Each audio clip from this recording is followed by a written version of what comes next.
ada wajib, ada sunnah, ada mubah, ada makruh, ada haram.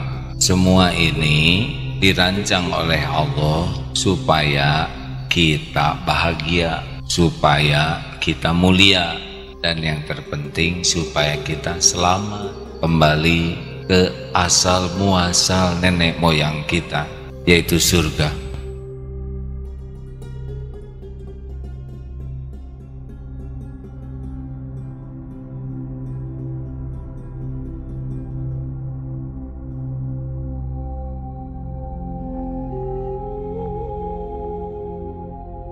Nabi Adam itu bukan penduduk asli dunia. Nabi Adam itu adalah penduduk surga. Demikian pula Siti Hawa. Kita ciptaan Allah, dirancang oleh Allah, dan Allah tahu persis apa yang membuat kita bahagia. Allah tahu persis karena kita ciptaan Dia, yang membuat kita bisa mulia hakiki dan selamat.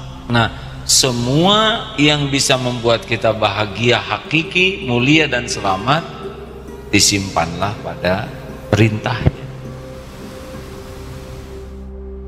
Jadi kalau kita mendengar perintah Allah itu perintah bahagia, perintah mulia, dan perintah selamat untuk kembali ke surga. Dan apa yang Allah larang itu sudah pasti, itu hanya akan membuat kita sengsara, hina, dan celaka. Tetapi ada tapinya nih, Allah juga menciptakan nafsu, yang nafsu itu menilai sebaliknya. Apa yang Allah suka, nafsu tidak suka. Apa yang Allah tidak suka, nafsu suka, sebagai ujian bagi kita. Yang menciptakan nafsu juga Allah. Setan bagian nipu, setan bagian membisiki saja, supaya kita menampakkan baik sesuatu yang buruk. Nafsu itu kendaraannya. Tabiat nafsu senang kepada apa yang tidak disukai Allah, dan tabiat nafsu tidak senang kepada apa yang disukai Allah. Nah, diperjelas oleh tipu daya setan, dibisiki supaya makin bulat. Satu sisi Allah menurunkan ilmu agama supaya bulat tentang arti bahagia mulia yang asli. Taat itu melelahkan. Semua ketaatan tuh pasti pakai perjuangan. Tapi lelahnya taat itu dengan istirahat bisa hilang. Yang tetap itu adalah pahalanya. Capeknya hilang, pahalanya ada. Kalau ikhlas. Nafsu, senangnya memuaskan nafsu, enaknya nafsu itu pasti hilang. Yang tetap itu hukumannya. Misal orang berzina, kesenangannya dibuat tidak lama, tapi kehinaannya, kebinasaannya, hukumannya.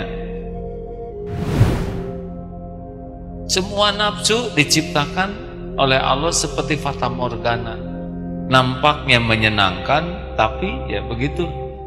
Makanya kalau kita senang beli barang karena nafsu, itu tidak ada ujungnya itu. Terus saja beli lagi, beli lagi. Mulai sekarang nih kita harus sadar, peta itu harus sadar nih, bahwa kebaikan perintah Allah, di sana saya bakal bahagia.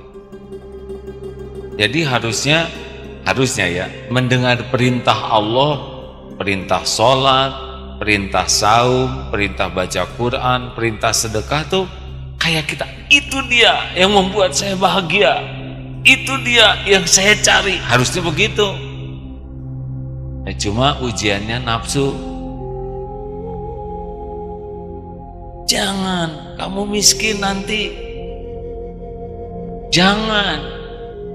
Kamu waktu buat rapatnya terbuang, ini penting.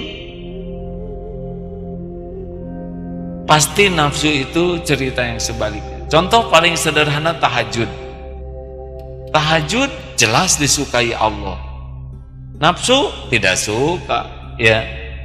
Setel beker jam 3. Nanti pasti itu nafsu.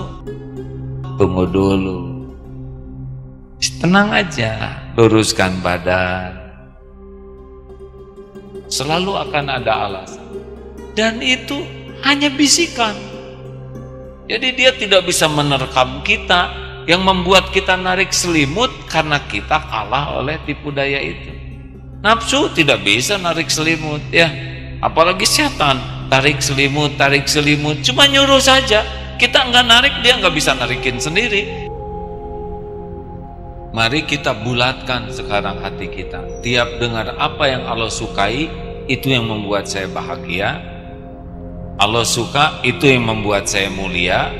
Allah suka, itu yang membuat saya ke surga. That's why gitu, ya. Walaupun berontak nafsu,